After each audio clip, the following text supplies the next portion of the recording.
Bread halwa பண்ணுறது இவ்வளோ ஈஸியாக வெறும் ப்ரெட்டு சக்கரை இருந்தால் போதுங்க, சூப்பராக பண்ணி முடிச்சிடலாம். பேனில் ஃபஸ்ட்டு எண்ணெய் விட்டுட்டு அது நல்லா காஞ்சதுக்கப்புறம் ப்ரெட்டை வந்து வறுத்துக்கணும். நான் வந்து 4 ப்ரெட் வந்து யூஸ் பண்ணேன். ஓகே, அதை கட் பண்ணி குட்டி குட்டி பீஸாக கட் பண்ணி போட்டுக்கோங்க. இது வந்து பார்த்திங்கன்னா உங்ககிட்ட நெய் இருந்துச்சுன்னா நெய்யில் வறுத்தோன்னா அது இன்னுமே ரிச்னஸ் பயங்கரமாக இருக்கும். ஸோ இந்த கலருக்கு வர மாதிரி ப்ரெட்டை வந்து ப்ரௌனிஷாக ஃப்ரை பண்ணி முடிச்சுட்டு பேனில் வந்து 1/2 கப் சுகர் ஆட் பண்ணிவிட்டு 1 கப் வாட்டர் ஆட் பண்ணிவிட்டு நல்லா மிக்ஸ் பண்ணிகிட்டே வாங்க. அதுக்கப்புறம் பார்த்திங்கன்னா ஏலக்காய் ஒன்றே ஆட் பண்ணால் போதும். ஒரு ஏலக்காய் மட்டும் அப்படியே ஆட் பண்ணிவிட்டு நெக்ஸ்ட்டு அந்த ப்ரெட்டு இப்போ பார்த்திங்கன்னா ரஸ்க்கு கன்சிஸ்டன்சியில் இருக்கும். ப்ரெட் அப்படியே ரஸ்க்கு மாதிரி இருக்கும். அதை வந்து இப்போது ஜீராவில் நல்லா நம்ம டிப் பண்ணிக்கலாம்.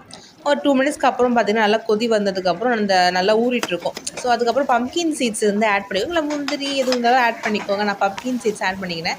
அதுக்கப்புறம் ஒரு ஸ்பூன் நெய் விட்டு கலரினிங்கன்னா அவ்வளோதான், ப்ரெட் அல்வா வந்து முடிஞ்சிச்சு.